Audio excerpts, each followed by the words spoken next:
లక్ష్మణ చక్రవర్తి గారు 1976లో పుట్టారు. బహుశా ఈ సభలో ఆయన కంటే చిన్నవాళ్ళు ఇక ఇద్దరు ముగ్గురు కంటే ఉండకపోవచ్చేమో. చదువు కూడా చాలా విచిత్రంగా జరిగింది. సంప్రదాయ శ్రీ వైష్ణవ కుటుంబంలో జన్మించారు. వాళ్ళ తండ్రి గారు చాలా సంవత్సరాల పాటు హైదరాబాదులోని బిర్లా మందిర్ శ్రీ వెంకటేశ్వర స్వామి వారికి ప్రధాన పూజారిగా వారు సేవలు అందించారు. స్వామివారికి సంప్రదాయం నిష్ఠ మూర్తిభవించిన కుటుంబం. 6వ తరగతి వరకే చదువుకున్నారు లక్ష్మణ చక్రవర్తి గారు, స్కూల్ చదువు.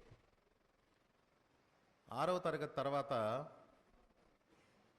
తమిళనాడులో చెంగల్పట్టు జిల్లాలో మధురాంతకంలో ఓ గురువుగారి వద్ద వారి సంప్రదాయ సిద్ధమైన సాహిత్యం నాలాయిర దివ్య ప్రబంధాన్ని ఒక 6 ఏళ్ల పాటు చదువుకున్నారు. 4 ఏళ్ల పాటు ఈ స్కూల్ చదువు వదిలిపెట్టేసి వారి మత విద్యను చదువుకున్నారు. ఆ తర్వాత ఆంధ్ర సారస్వత పరిషత్తులో విశారద పరీక్షకు కూర్చొని, అది అప్పుడు 10th క్లాసుకు సమానం, విశారద పరీక్ష పాస్ అయ్యి ఆ తర్వాత BOL చదివి ఉస్మానియాలో MA పూర్తి చేసి రవ్వా శ్రీహరి గారి వద్ద MPhil, ప్రొఫెసర్ వి జ్యోతిర్మయి గారి వద్ద PhD పూర్తి చేశారు. స్కూల్ చదువు సరిగా కుంటుపడిందనే కానీ వారి చదువు గ్రాఫ్ ఎక్కడా ఆగలేదు. సంప్రదాయ విద్య చదువుకున్నా మళ్ళా BOLలోకి రావటం, తెలుగు సాహిత్యంలోని MPhil PhD చేయటం జరిగిపోయినాయి. ప్రారంభ దశలో పద్య కవిత్వం, వచన కవిత్వం రాశారు. అయితే దానిలో స్థిరపడటమా వద్దా ఎట్టా అని వారు కొంచెం గుంజాటనగానే ఉంది వారి సాహితీ వ్యాసంగం. 1997లో తెలుగు విశ్వవిద్యాలయం ఉపకులపతి GV సుబ్రహ్మణ్యం గారు రిటైర్ అయిపోయారు. అప్పటికి 60 ఏళ్ళు. షష్ఠిపూర్తి సభలో పాల్గొన్నప్పుడు ఆయన మాట్లాడిన మాటలు ఈయనకి కొంచెం నిర్దేశాన్ని ఇచ్చినాయి. ఆయన ఏం చెప్పారంటే, లక్ష్మణ చక్రవర్తి గారికి ఏం చెప్పలేదు, ఆయన సభలో అందరికీ చెప్పారు.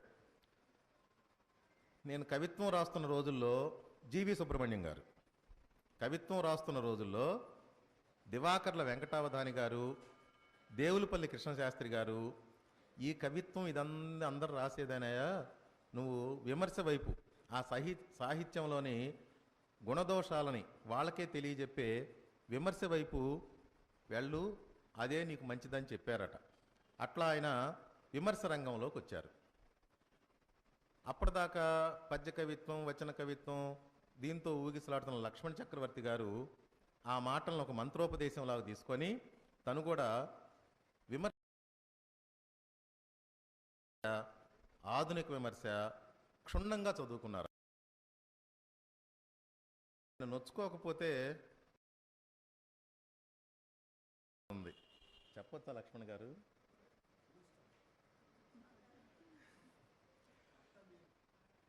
నేను ప్రముఖ కథకుడు, మిథునం కథా రచయిత శ్రీరమణ గారు నాకు మంచి మిత్రులు. వారింటికి ఒకసారి వెళ్ళినప్పుడు లక్ష్మణ చక్రవర్తిని గారు కూడా రమ్మన్నాను. లక్ష్మణ చక్రవర్తి గారు అని మీ ముందు అంటున్నాను, కానీ వారి శ్రీమతి నాకు చెల్లెలు, నా శ్రీమతి వారికి అక్క, మేమిద్దరం బావబామర్దులం. లక్ష్మణ చక్రవర్తి గారు కూడా రమ్మన్నాను. ఆయన కాస్త ఆలస్యంగా వచ్చారు. నేను లోపలికి వెళ్ళేటప్పటికి గేట్లోంచి శ్రీరమణ గారు పెంచుతున్న కుక్క ఇంత ఎత్తునుంది, భయంకరంగా అరిచింది నన్ను చూసి. అది కట్టేసి ఉండటం వల్ల నేను పారిపోలేకపోయాను లోపలికి.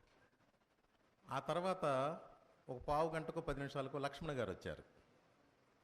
కుక్క అరవల, కామ్గా ఉంది. నా మీద అరిచినందుకు కాదు కానీ ఆయన అరవనందుకు నాకు కోపం వచ్చింది. నేను శ్రీరమణ గారిని అడిగాను ఏంటండి అని. నువ్వు కవివి కాదు, కవులను చూస్తే మా కుక్క అరుస్తుంది, నువ్వు కవివి కాదు కదా, ఎందుకు అరిచింది నాకు అనుమానంగా ఉందన్నాడు. నా కర్మగాలి కాలక్షేపానికి ఒక వచన కవితా సంపుటి తీసుకొని పోయా రైల్లో. ఆ వాసన కూడా కుక్క పసిగట్టింది. మీ వాడు కవి కాదు, మీ మిత్రుడు, అందుకని అతన్ని చూసి అరవలేదని ఆయన దాని మర్మం విప్పి చెప్పాడు. లక్ష్మణ్ గారికి కూడా అది నాటుకుందంట. ఓహో, నేనైతే కవిని కాదు విమర్శకుడిగానే నా పంధ కొనసాగటం మంచిదని సునకం ఇచ్చిన తీర్పుతో వారు ముందుకు ఇది జోక్గా చెప్తున్నా సరే నాకు అప్పుడు చాలా సీరియస్గానే అనిపించింది. ఆ కుక్క నన్ను చూసి అరవటము, అతను చూసి అరవకపోవటము, ఆ రమణ గారు చెప్పిన విశ్లేషణ నాకు కొంచెం ఆశ్చర్యంగానే ఉంది. లక్ష్మణ గారికి ప్రధానంగా మార్గదర్శులు ఎవరు సాహిత్య విమర్శలు అంటే కోవెల సంపత్ కుమార్ గారు, కోవెల సుప్రసన్న గారు. వారి సాహిత్య విమర్శ రీతుల్ని లక్ష్మణ గారు చాలా క్షుణ్ణంగా అధ్యయనం చేశారు. అందుకని ఆయన విమర్శ రీతుల్లో కూడా కొంత సంప్రదాయ ధోరణే గోచరిస్తుంది. అట్లానే ఆయన ఆధునిక విమర్శను కూడా ఆయన దూరం పెట్టలేదు. ఆధునిక విమర్శని ముందు సుప్రసన్న గారిని, సంపత్ కుమార్ గారిని చదువుకున్న తర్వాతనే ఆయన దండి కావ్యాదర్శం, వామనుడి కావ్యాలంకార సూత్రవృత్తి, మమ్మటుడు రాసిన కావ్య ప్రకాశం, వీటిని క్షుణ్ణంగా అధ్యయనం చేశారు. అయితే అది వినయంగా కూడా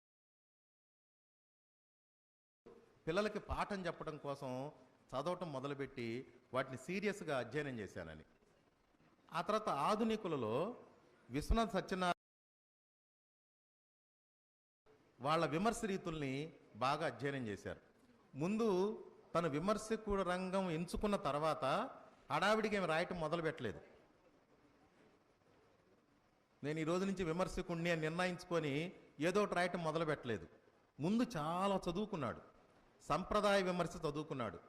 సంప్రదాయ విమర్శ మార్గంలో ప్రయాణిస్తున్న ఆధునికుల విమర్శల్ని చదువుకున్నాడు. ఇది కాక కమ్యూనిస్టు విమర్శను కూడా, మార్క్సిస్టు వాద ధోరణి విమర్శ కూడా క్షుణ్ణంగా చదువుకున్నాడు. కేవి రమణారెడ్డి, రాచమల్లు రామచంద్రారెడ్డి, వల్లంపాటి వెంకట సుబ్బయ్య, కేకే రంగనాథాచార్యులు, ఈ నలుగురి మార్క్సిస్టు తత్వంతో చేసేటువంటి విమర్శని చదువుకున్నారు. మధ్య మార్గంగా సమన్వయ ధోరణిలో విమర్శ చేసే చేకూరు రామారావు గారు, చేరా గారిని, అద్దేపల్లి రామ్మోహన్ రావు గారిని, యుఏ నరసింహమూర్తి గారిని అధ్యయనం చేశారు. యుఏ నరసింహమూర్తి గారు అంటే ఆయనకి లక్ష్మణ చక్రవర్తి గారికి చాలా వయసులో తేడా ఉన్నప్పటికీ వాళ్ళు మంచి మిత్రులుగా మెలిగారు. మీకు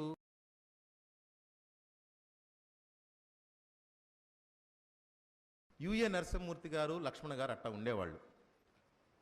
ఈ మూడు రకాలు, సంప్రదాయ విమర్శ అంటే పూర్వ అలంకారిక గ్రంథాలు, సంప్రదాయ విమర్శ మార్గంలో నడిచే ఆధునిక విమర్శకులు, మార్క్సిస్టు ధోరణిలో విమర్శించే ధోరణుల్ని, మధ్య మార్గంగా అన్ని రకాల విమర్శ ధోరణుల్ని ఆయన క్షుణ్ణంగా అధ్యయనం చేసిన తర్వాతనే, తను రాయగలనని నమ్మకం కుదిరిన తర్వాతనే ఆయన రచనా వ్యాసంగంలోకి అడుగుపెట్టారు. ఇంకొక సుగుణం వీరిలో, ఏదో ఒక ఉద్యమానికి కన్ఫైన్ కాలేదు. ఏదో ఒక ఉద్యమాన్ని అభిమానించి దాని పరంగా ఆయన పనిచేయలేదు. దళిత ఉద్యమం అయినా సరే, స్త్రీవాద ఉద్యమం అయినా సరే, మైనారిటీవాద కవిత్వం అయినా సరే, సంప్రదాయ పద్య కవిత్వం అయినా సరే, ఏ రకమైన సామాజిక చలం నుంచి వచ్చిన కవిత్వాన్నైనా సరే ఆయన దాన్ని కవిత్వంగా స్వీకరించే అర్థం చేసుకోవటానికి, విమర్శించడానికి ప్రయత్నించారు. కానీ ఇది దళితవాదం నాకు పడదు, ఇది స్త్రీవాదం నాకు పడదు, సంప్రదాయ కవిత్వమే నాకు సరిపోతుంది, ఇలాంటి సంకుచిత విమర్శ ధోరణిలో ఆయన ఉండలేదు. తన చేతికొచ్చిన సాహిత్య పుస్తకాన్ని ఏ విమర్శ సూత్రాలతో అయితే దాన్ని కొలవగలడో తను నేర్చుకున్న వాటిల్లో దాంతో తుయ్యటానికే ప్రయత్నించారు. కానీ ఇది నాకు సరిపడే పంద, నాకు ఇష్టమైన పంద, ఇది నాకు ఇష్టం కాని పంద, నాకు శత్రువైన వాడు ఈ సాహిత్యోద్యమం ఉన్నాడు కాబట్టి దాని గురించి మనం పట్టించుకోకూడదు, ఇట్లాంటి సంకుచిత ధోరణిలో లక్ష్మణ చక్రవర్తి గారు తన విమర్శ వ్యాసంగాన్ని కొనసాగించలేదు. మొట్టమొదట ఆయన వ్యాసచక్రం అనే పుస్తకాన్ని, అదొక్కటే వైష్ణవ సాహిత్య వ్యాసాల సంకలనం. అవి కాకుండా మిగిలిన ఆయన చేసిన వ్యాసంగం అంతా కూడా విమర్శ మీదే. లక్ష్మణరేఖ, ప్రతిబింబం. ఈ రెండు వ్యాస సంపుటాలు అధివిమర్శ వ్యాసాలు. అధివిమర్శ వ్యాసాలంటే విమర్శ మీద విమర్శ.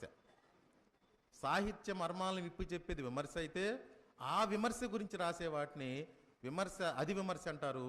లక్ష్మణ చక్రవర్తి గారు లక్ష్మణరేఖ, ప్రతిబింబం అనే రెండు సంపుటాలు అధివిమర్శ సంబంధించినవి. అంటే డాక్టర్ని చెక్ చేసే డాక్టర్ లాగనమాట. కవిత్వానుసంధానం, షట్చక్రం ఈ రెండు సాహిత్య విమర్శ వ్యాసాలు.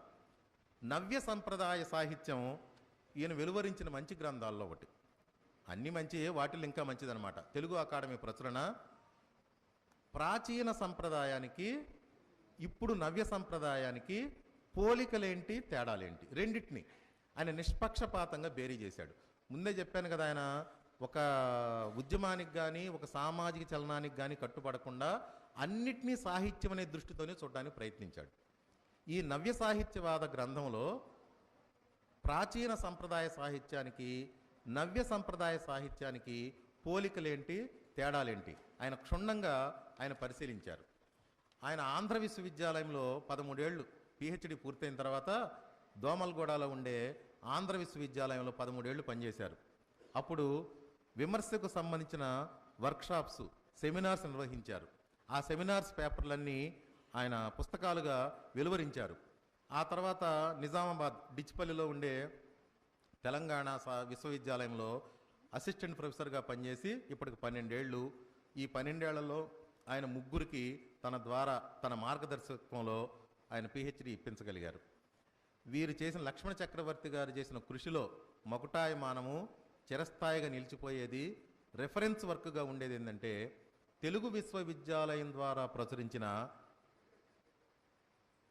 సాహిత్య విమర్శ దర్శనం ఎన్సైక్లోపీడియాని 2012 నుంచి 2016 వరకు 4 ఏళ్లు శ్రమించి ఆయన సాహిత్య విమర్శ దర్శనాన్ని తయారు చేసి తెలుగు విశ్వవిద్యాలయం ద్వారా ప్రచురించారు. ఇప్పటికీ తెలుగులో సాహిత్య విమర్శకి అదే ఎన్సైక్లోపీడియా. అందులో ప్రాచీన, ఆధునిక, పశ్చిమ దేశాల సాహిత్య విమర్శకులందరి జీవన వివరాలు, వాళ్ళ విమర్శ ధోరణులు, విమర్శ భావనలు, టెక్నికల్ టర్మ్స్, విమర్శ యొక్క పారిభాషిక పదజాలం, భారతదేశంలో అందున ఆంధ్రదేశంలో విమర్శ ఎలా వికాసం, అభివృద్ధి చెందింది, వాటిని ఆ ఎన్సైక్లోపీడియాలో ఆయన క్షుణ్ణంగా చర్చించి చేర్చగలిగారు. బతికున్న వాళ్లతో ఎంతోమందితో ఆయన వ్యాసాలు రాయించారు. అది బ్రతికున్న వాళ్లతో ఎందుకు చెప్పాల్సి వచ్చిందంటే, ఉన్న వాళ్ళతో వ్యాసాలు రాయించడం కష్టం. ఎన్నో వాయిదాలు జరుగుతూ ఉంటాయి. అది సమయానికి చేతికి రావు. దానికి నేను కూడా ఏం మినహాయింపేం కాదు. ఈ రకంగా నేరారోపణ చేసిన నేను కూడా దానికేం మినహాయింపు కాదు. ఉన్నవారితో వ్యాసాలు రాయించి వాళ్ళ వెంటబడి మళ్ళీ దానిలో నాణ్యత ఉండేట్టుగా తను సరిచూసుకుంటూ వాక్య నిర్మాణాన్ని ఏకరీతిగా వచ్చేట్టుగా చూసుకుంటూ ఆ 1000 పేజీల విమర్శ విజ్ఞాన సర్వస్వాన్ని తన చేతుల మీదుగా తీసుకురాగలిగాడు. ఆంధ్రదేశంలో శ్రీకాకుళం అనంతపుర పర్యంతం ఎన్నో సాహిత్య సంస్థలు ఎన్నో సాహిత్య సంబంధించిన బహుమతులు ఇస్తుంటాయి. అందులో ఒకటిగా విమర్శ కూడా ఇవ్వచ్చు. కానీ మన గుంటూరు నుండి మాత్రమే కేవలం విమర్శకు మాత్రమే బహుమతి ఇచ్చే సంస్థ, గౌరవించే సంస్థ సుశీలమ్మ గారు స్థాపించిన ఈ సిహెచ్ లక్ష్మీనారాయణ సాహిత్య పురస్కారం. దానికి లక్ష్మణ చక్రవర్తి గారిని ఎంపిక చేసుకోవడం సముచితమని నేను వారిని అభినందిస్తూ